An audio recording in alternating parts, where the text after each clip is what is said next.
A denúncia que será feita contra o presidente Michel Temer pode paralisar o Congresso Nacional. Está conosco o líder do PSDB na Câmara Federal, o deputado Ricardo Tripoli. Deputado, bom dia, muito obrigado pela gentileza de sempre. Bom dia a todos vocês aí, a todos os ouvintes da Jovem Pan. Deputado, de que maneira que o PSDB, que nas últimas semanas vem discutiu muito se fica com o governo, se não fica com o governo, de que forma o partido vai se posicionar diante dessa denúncia? Olha, primeiro, a Procuradoria-Geral da República deve encaminhar à Câmara, provavelmente amanhã, a sua representação. Há uma dúvida, primeiro, se a representação será única ou será dividida, o que seria muito ruim, na minha opinião. O ideal seria que fosse uma única representação, porque aí nós interromperíamos o recesso, como deve ser interrompido, para avaliar. Ele vai à Comissão de Constituição e Justiça, é avaliado pela Comissão de Justiça sobre admissibilidade, em sendo admitido ou não, vai à decisão do plenário. E aí o plenário, ele decide pelo acolhimento ou não dessa representação do Ministério Público. O PSDB tem discutido muito essa questão.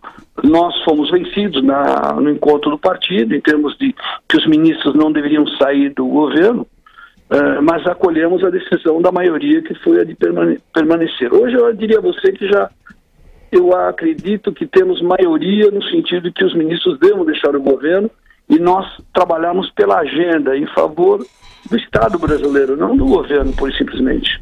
Vera. Líder, bom dia, tudo bem? Bom dia, Vera, tudo bem?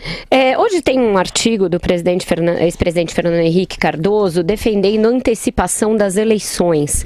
Ele já foi e voltou inúmeras vezes em relação ao que ele acha da superação dessa crise, as fórmulas que ele propugna para a superação dessa crise.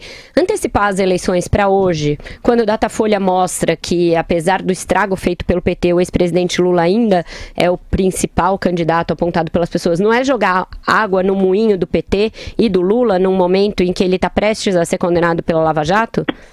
Olha, Vera, eu acredito que o ideal seria termos uma reforma política primeiro. Não dá para enfrentarmos, na minha opinião, uma eleição com o Congresso da maneira como está e com o volume de partidos que nós temos hoje no Brasil. 32 com representação e 50 sendo na fornada ainda para sair, ou seja, um absurdo completo.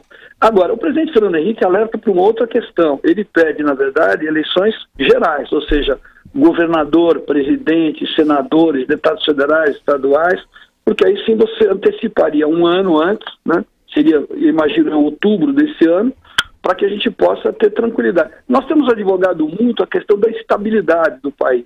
É fundamental para o mercado financeiro, para a questão social, para os 14 milhões de empregados, que a gente tenha um foco, ou seja, uma meta, e não essa instabilidade como está hoje. Mas, líder, qual é a estabilidade possível em se fazer uma eleição com pouquíssimos meses, quando não há um candidato que a população identifique, a não ser o Lula, e fazer uma eleição geral sem se saber quem serão os financiadores, nesse clima com a Lava Jato prendendo as pessoas todo dia? Isso não é mais instabilidade? E além do que, mudar a Constituição no laço, né? Eu acho que eu entendo a sua preocupação, Vera, mas veja bem, eu antecipei a questão da reforma política, e vai nessa linha que você está colocando. Uma reforma política, você teria menos partidos, você não teria lista fechada, você teria um tipo de financiamento que teria controle, enfim, você teria regras diferentes das de hoje. Professor Vila. Deputado, bom dia. O artigo infeliz do presidente Fernando Henrique, não sei se ele está num bom momento da vida intelectual, porque não tem pé nem cabeça, mas deixando de lado o que disse o ex-presidente, quando for a denúncia encaminhada à Câmara dos Deputados, porque ela vai para o STF, a ministra Carmen Lúcia vai encaminhar o presidente da Câmara, correto, que vai encaminhar a Comissão de Constituição e Justiça, vai ter um relator, independente se o relatório vai ser aprovado ou não, vai ao plenário. Bem, isso tem algumas sessões, cerca de 10, etc. tal. Bem, a questão que se coloca é o seguinte: o PSDB vai fechar a questão sobre a questão da denúncia, vai discutir antes da votação? Qual é a posição do partido? Olha, o partido provavelmente não deverá fechar a questão, até porque para você fechar a questão, você tem que fechar a questão na bancada, depois levar ao Diretório Nacional. Mas a sensibilidade que eu tenho como líder de bancada é que a maioria, se não a totalidade dos deputados, votarão pela admissibilidade da matéria.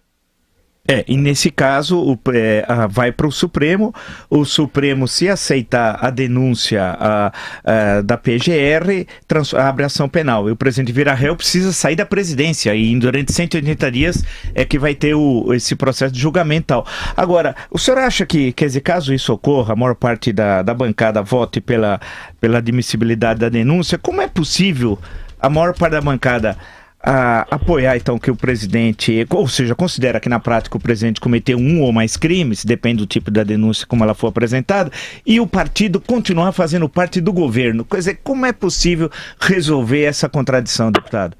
Eu imagino que, como eu disse no início, eu fui voto vencido, mas acolho a decisão da maioria.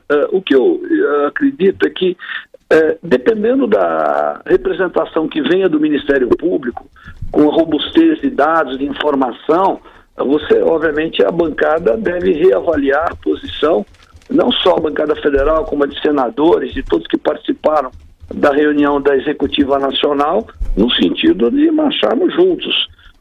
Nós temos que dar estabilidade para o governo, ou seja, para o país, mais do que isso, né, para o Estado brasileiro, e de forma correta. O importante é que a questão caminha hoje, Vila. Veja bem, antigamente no Brasil você escondia essas questões, elas estão às claras. Eu acho isso muito bom. Esse exercício da democracia plena, ou seja, tem crime, tem delito, ele foi apurado com todo o direito de defesa que todo cidadão tem pela Constituição. Obviamente ele tem que pagar pela pena e não tem nenhuma dúvida, seja ele presidente, governador, deputado. E só para fechar, deputado, paralisa a Câmara, principalmente nesse período em que isso estará sendo discutido?